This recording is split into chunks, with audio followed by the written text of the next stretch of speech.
मज़ा आ गया। जो है यही है।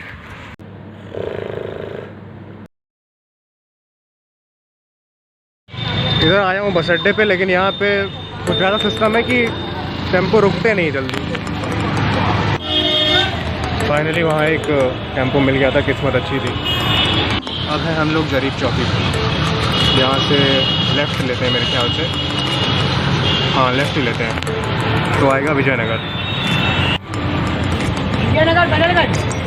Heat and humidity.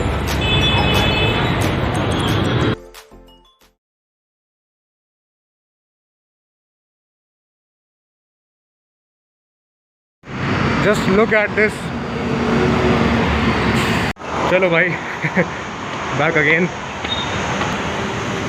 आज रास्ते में थोड़ी अनईजीनेस थी, सफोकेशन प्लस इतने ज़्यादा लोग थे ना बस में, तो हो जाता है। ये जो साइड वाली रेलिंग दिख रही है, ये जो मेन रोड और ये सर्विस लेन को अलग कर रही है, ये पहले नहीं थी। तो हम लोग पहले सीधे ब्रिज पे उतरते थे, मतलब यहीं पे, और चढ़ जाते थे। क्योंकि मेरा कॉलेज लेजिट बेवकूफ़ है, तो वहाँ गेट के पास कट नहीं ले पा रहा था एक। और ये एक प्रॉब्लम है, अगर उसको क्रॉस करके आ जाओ तो फ़ाइन लग जाता है, और एक्सीडेंट का तो रहता ही चांस। खैर उससे तो कहाँ मतलब किसी को। तो बच्चों को अच्छा खासा ये 800 मीटर का स्ट्रेच लेके आना पड़ता है, और जो गाड़ी वाड़ी से आते हैं उनके लिए तो और दिक्कत है। वो लगभग जाते हैं 1.5 किलोमीटर आगे, वहाँ से घूम के आते हैं। कॉलेज बने हुए मेरे ख्याल से 15-15 साल तो हो ही गए होंगे, लेकिन क्या है ना कि दिमाग कहीं मिल थोड़े ना रहा है। दिमाग के साथ पैदा हुए तो ठीक, वरना कोई बात नहीं। धूल उड़ाते हुए चला गया। Heat, humidity and annoying neighbours in public transport, the worst combination. बगल में 2 आंटियाँ बैठी थी, मतलब एक रास्ता छोड़ के बगल में और एक आगे वाली सीट पे। तो दोनों ने बढ़िया डायगोनल बॉन्ड बना के पूरे टाइम क्या करके सर दर्द करा दिया था। I need gas mask. शाइट्स। 3 अक्लमंद पड़ोसी, नहीं 2 अक्लमंद पड़ोसी आए हैं पार्सल वार्सल लेने के लिए। मुझे देख ना लें बस, मुझे इसी बात का डर है। देख लेंगे तो इंटरेक्ट करना पड़ेगा, अभी कोई मूड नहीं है। मेरे पास लगभग 200 मीटर की लीड है, और मैं लीड बढ़ाना ही चाहता हूँ क्योंकि वो लोग काफ़ी ज़्यादा ब्रेनी हैं। तो अगर कैश ऑन डिलीवरी होगा तब तो समझ ही जाओ, 10 के मल्टीपल में नहीं हुआ तो टाइम लग ही जाएगा। क्योंकि कैलकुलेटर यूज़ करने के लिए भी स्मार्टनेस चाहिए।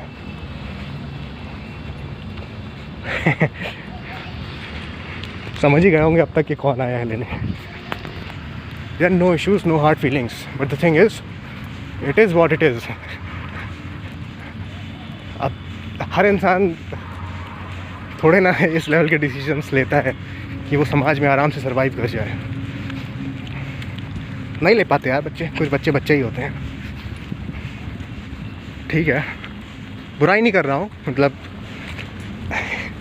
क्या बोलूँ, ठीक है, जो है यही है। गुरुकुल, यहाँ खुले में क्लास चलती है। इधर घास कट रही है, मुझे लग रहा था ग्राइंडिंग हो रही है। तो मेरा सवाल है एंथुसियास्ट से, चाहे जो भी एंथुसियास्ट हो तुम, मेरा सवाल है क्या ग्राइंडिंग एक तरह की कटिंग है, और क्या कटिंग एक तरह की ग्राइंडिंग है?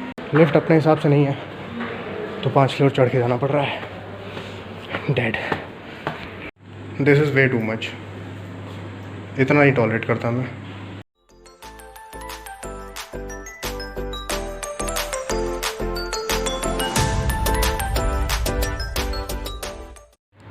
फाइनली अब मैं नहा धो के बैठा हूँ खाना खाने के लिए। बेड पे ही खाऊंगा यार, हल्ती पल्ती मार के बैठा हूँ फुल। और रूम का किस्सा थोड़ी देर बाद सुनाऊंगा, थोड़े सेफ़ एनवायरनमेंट पे। खैर सेफ़ है, लेकिन वही मैं ऑफेंड भी नहीं करना चाहता ज़्यादा लोगों को। अभी मैं घर से नींबू पानी भी लाया था 1 बॉटल, ये माज़ा वाली में भर के, और अभी पिया, इसके साथ खाया। भाई बेस्ट कॉम्बो है, बेस्ट। मज़ा आ गया। D-Day 6 AM। what happened yesterday was totally unacceptable, unhygienic and disgusting. There's this guy whose name I'm not aware of as of now. He was lying on my bed with his blanket and a pillow, and वो दोनों भी किसी और के ही थे. I went inside, I asked that this who allowed you.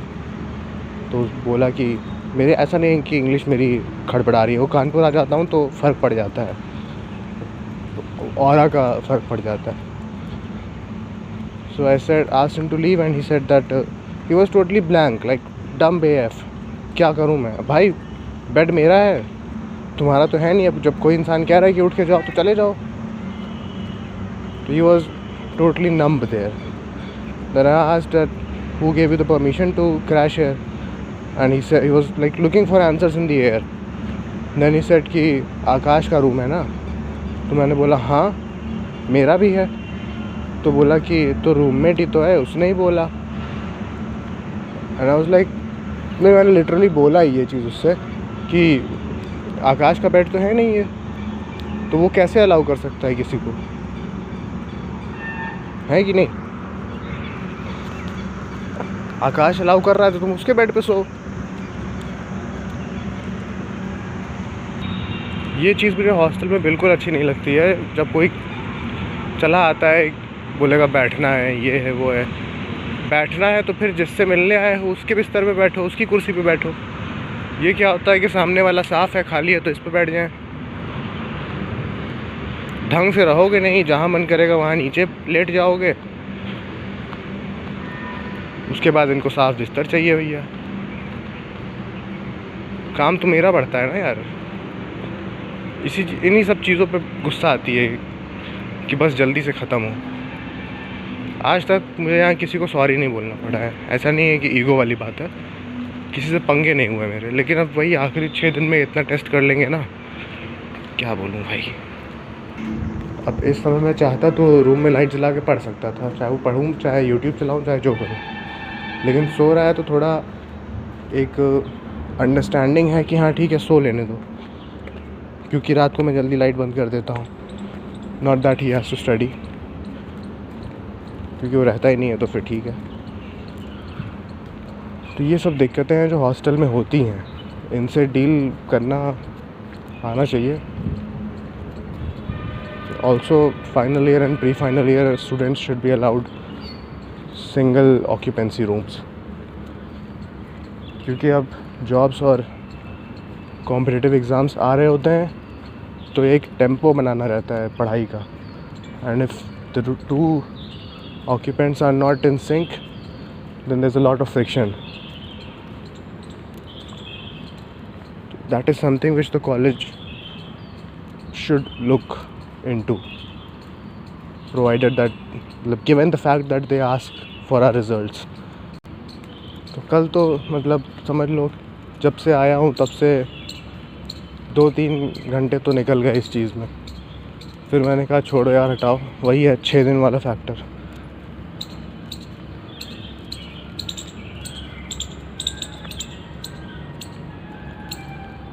कि किसी तरह से बस झेल लो, ख़त्म ही है अब. College is tough man, real tough. खैर उसे हम इग्नोर करेंगे, जैसे कि हम अपने पड़ोसियों को कर रहे हैं और हो भी रहे हैं. मतलब दोनों तरफ से है तो काफ़ी अच्छा है. और yeah, so the focus today will be on project management and EV. The initial plan is to cover EV till say somewhat like 8 o'clock, if I'm able to come back after the breakfast. and ठीक है समझ जाओ, अगर मैं 8 बजे तक EV निपटा देता हूँ तो मेरे पास 8 से 9 1 घंटा ब्रेक हो जाएगा. 9 बजे से बैठ सकता हूँ प्रोजेक्ट मैनेजमेंट लेके. And it is an easy subject, but उसमें लिखना बहुत ज़्यादा है और थोड़ा वो रटने वाली अप्रोच की है, इसलिए डिफ़िकल्ट है. इजी या डिफ़िकल्ट। चलो देखते हैं क्या होता है। कल एक अच्छी चीज़ ये हुई कि जब तक ये 2-3 लोग मेरे रूम में डिस्कशन कर रहे थे, वाइब कर रहे थे रात को, तो लगभग 8, साढ़े 8 से 10 बजे तक, तब तक मेरा एक पढ़ने का बहुत सही वो बन गया था, क्योंकि मुझे बात करनी नहीं थी। तो मैं जो है, हालांकि उतना कंसंट्रेट नहीं कर पाया, मैं जो लिखा वो सब समझ में नहीं आया, जो कि हो सकता है आ जाता, लेकिन चलो ठीक है, जितने टॉपिक सोचे थे उससे ज़्यादा कवर हो गया था। 4-5 years after if I ever watch this, तब तो मुझे बहुत लगेगा कि यार क्या ऑब्सेस्ड था मैं इन 4-5 लोगों से। दिन भर यही चलते थे मेरे दिमाग में, आज इसने ये किया, आज उसने वो किया, ये गलत किया है, ये सही किया वाला पॉइंट नहीं आएगा। ये ऑब्सेशन यार हटाना पड़ेगा। मतलब मैं ऑब्सेस्ड होना नहीं चाहता हूँ, मुझे लगता है कि मैं हूँ भी नहीं, लेकिन इतनी बातें हैं, जो सुनेगा उसको यही लगेगा कि हाँ भाई ऑब्सेस्ड है। चलो अभी बैक टू हॉस्टल, टैब से पढ़ेंगे अभी थोड़ी देर। शायद मुझे रीज़न पता चल गया ये ऑब्सेशन का। बाकी लोग के दोस्त हैं तो वो लोग उनसे डिस्कस कर लेते हैं, मेरे दोस्त नहीं है तो मैं किसी से डिस्कस नहीं कर पाता हूँ। वो जो वेंट आउट वाला प्रोसेस रहता है वो हो नहीं पाता है। शायद इसीलिए जब तक वेंट आउट ना कर लो ये मेरे दिमाग में भरा रहता है, क्योंकि अब थोड़ा सही लग रहा है। मतलब अब मैं डेमन स्लेयर वाली उसमें चला गया था, लेकिन ठीक है, अब पढ़ेंगे भाई।